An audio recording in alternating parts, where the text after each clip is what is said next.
नमस्कार.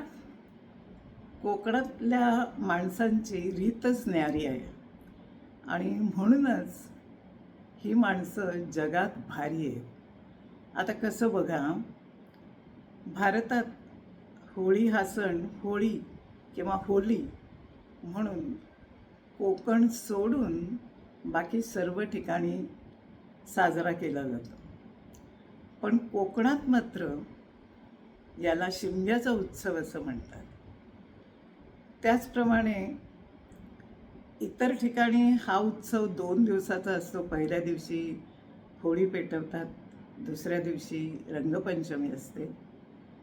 पण कोकणात मात्र हा उत्सव 5 दिवस तब्बल साजरा केला जातो. आणि तिसरं म्हणजे पुराणातल्या कथांवरच आपले बहुतेक सगळे सण जे आहेत ते त्या कथांचा आधार घेऊनच साजरे केले जातात. त्यातलीच एक कथा आहे की शंकासूर नावाचा किंवा संकासूर नावाचा एक राक्षस होता आणि त्याच्या राक्षसी प्रवृत्तीमुळे सामान्य जनांना त्रास होत होता, त्यांच्यावर अत्याचार होत होते. आणि म्हणून भगवान श्रीकृष्णांनी सुदर्शन चक्र चालवून त्याचा वध केला. पण कोकणात अगदी उलट आहे. तिकडे संकासुराला देव मानतात. जेव्हा होळीच्या दिवशी पालखी जाते देवळात आणि देवदेवतांना पालखीमधनं नाचत वाजत गाजत प्रत्येक घरासमोर नेतात, त्या दिवशी संकासुराचं प्रतीक असलेला एक मनुष्य, काळे कपडे, पांढरी शुभ्र लांब दाढी आणि कमरेला अतिशय वजनी असा पट्टा बांधून या लोकांमध्ये नाचत असतो. आणि त्याच्याबरोबर 2 आणखीन माणसं असतात जी त्याच्या भालदार चोपदार असल्यासारखी वावरतात. कारण इथे संकासुराला देव मानतात. कारण त्यांच्या मान्यतेनुसार त्यांनी ब्रह्मदेवाकडून वेद आणले आणि त्या वेदांचं ज्ञान जे आहे ते सर्वसामान्यासाठी खुलं केलं. आणि त्यामुळेच संकासूर हा तिकडला एक प्रकारे हिरो आहे असं म्हटलं तरी चुकीचं ठरणार नाही. ते संकासुराला देवच मानतात. होळी साजरी करताना उत्तर प्रदेशात दुसऱ्या दिवशी जी रंगपंचमी साजरी करतात तेव्हा अशी सुद्धा एक मान्यता आहे की राधा कृष्ण यामध्ये कृष्ण सावळा होता, राधिका गोरी होती आणि त्यामुळे कृष्णाला राधिकेचा हेवा वाटला आणि त्यांनी तिला रंग लावला. आणि त्या दिवसापासून त्या दोघांच्या अतूट किंवा ज्याला आपण अलौकिक दिव्य असं जे प्रेम आहे त्याचं प्रतीक म्हणून रंगपंचमी खेळली जाते. आणि तिकडे त्या दिवशी स्त्रिया काठी घेऊन पुरुषांना मारल्यासारखं करतात आणि पुरुषही ढाल घेऊन त्यापासून बचाव करण्याचं नाटक करतात. पण कोकणात मात्र छत्रपती शिवाजी महाराजांनी स्वराज्यासाठी जे मावळे गोळा केले आणि जी एक ताकद उभी केली त्याचं प्रतीक म्हणून निरनिराळे शक्तीचे खेळ खेळले जातात.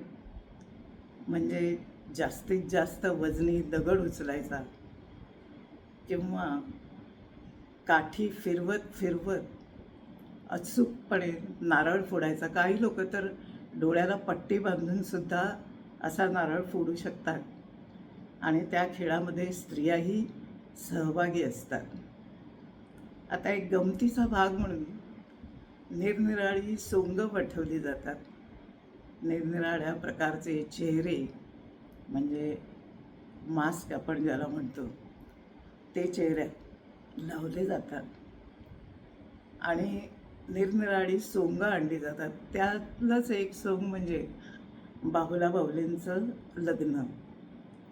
आणि त्यावरून मला आठवलं आमच्या लहानपणी आम्ही सुद्धा या सुमारास बाहुला बाहुलीचं लग्न लावत असू. म्हणजे आम्ही लहान मुलंच त्यासाठी सगळे प्रयत्न करायचो. अगदी रंगीबेरंगी कापडाचे तुकडे इकडे तिकडे हिंडून गोळा करायचे.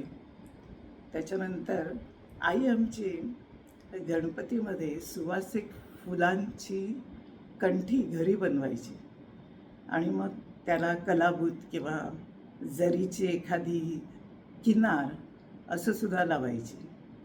मग त्यातलं काही उरलं आहे का याचा शोध घेण्यासाठी आईच्या मागे लागायचं आणि तिच्याकडनं ते मिळाल्याशिवाय तिचा पिच्छा सोडायचा नाही.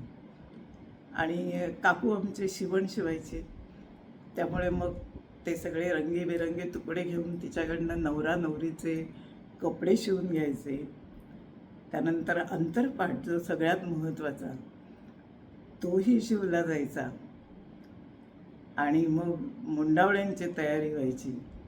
लग्नाच्या दिवशी 2 पाट एकमेकांना चिटकवून फुटपट्ट्या 2 बाजूला बांधून त्या 2 फुटपट्ट्यांच्या मध्ये एक दोरा चिकटवून त्यावर हलक्याशा रंगीबेरंगी कागदाच्या माळा सोडायच्या आणि मग लग्नासाठी बाहुला बाहुलींना आणायचं. आता आमच्या घरात 5 मुली असल्यामुळे नवरी बहुतेक वेळा आमच्या घरातलीच असायची आणि मग त्यामुळे सगळी तयारी जी असायची ती आमच्याच घरी व्हायची. आणि मग एकदा लग्न लागलं की हातात थाळ्या घेऊन चमचा पळी जे काय मिळेल त्याने वाजत गाजत त्यानंतर जेवणं व्हायची. अंगत पंगत छोटीशी भातुकलीचे खेळ मांडले जायचे. आणि मग जेव्हा वरात निघायची तेव्हा माझी धाकटी बहीण अक्षरशः रडायची, इतकी ती संवेदनशील होती. अर्थात मला वाटतं आमची ती पिढीच संवेदनशील जास्त आणि व्यावहारिक कमी होती. आणि आता त्याच्या अगदी उलट झालं की काय असं वाटायला लागलं आहे. मुलं संवेदनशील कमी म्हणजे आत्ताची पिढी आणि व्यावहारिक जास्त असते की काय असा प्रश्न पडतो. खरं तर या बाहुला बाहुलीच्या खेळासाठी पुढाकार आम्हीच घ्यायचो. पण हल्ली मी बघते तर वेगवेगळ्या शाळांमधनं संस्थांमधनं मोठी माणसंच पुढे येतात आणि तेच मुलांना बरोबर घेऊन हे इव्हेंट साजरे करतात. आमच्या वेळेला असं काही नव्हतं. ठीक आहे, जमाना बदल गया आहे. तर अशी ही होळी आणि असा हा होळीचा उत्सव. पण कधी कधी असंही वाटून जातं की 4 युग, सत्ययुग, त्रेतायुग, द्वापार आणि आत्ताचं कलियुग, सत्ययुगापासून ते आत्तापर्यंत दैवी आणि आसुरी हे भगवान श्रीकृष्णांनी सांगितल्याप्रमाणे दो भूत सर्ग लोकेस्मन दैव आसुर एवच या दोन्ही वृत्ती आहेतच. पण असं वाटतं की सत्ययुगापासून कलियुगापर्यंत दैवी प्रवृत्ती कमी कमी होत चालली आहे आणि आसुरी प्रवृत्ती मात्र सत्ययुगापासून ते कलियुगापर्यंत इतकी वाढत गेली आहे की ती कलियुगात अक्षरशः फोफावली आहे. जिथून तिथून अमंगल अशाच बातम्या येतात. त्यामुळे होळीच्या दिवशी आपण जेव्हा होळीमध्ये अमंगल नष्ट व्हावं म्हणून प्रार्थना करतो तेव्हा असं वाटतं की सामूहिकरित्या प्रार्थना केली तर तिचं बळ जास्त असतं असं म्हणतात. त्यामुळेच भारतामध्ये जगामध्ये दैवी प्रवृत्ती वाढीला लागू आसुरी प्रवृत्तीचा नाश हो, हीच प्रार्थना करूया. पुन्हा भेटूया. नमस्कार. व्हिडिओ आवडला तर लाईक करा, शेअर करा, सबस्क्राईब करायला विसरू नका.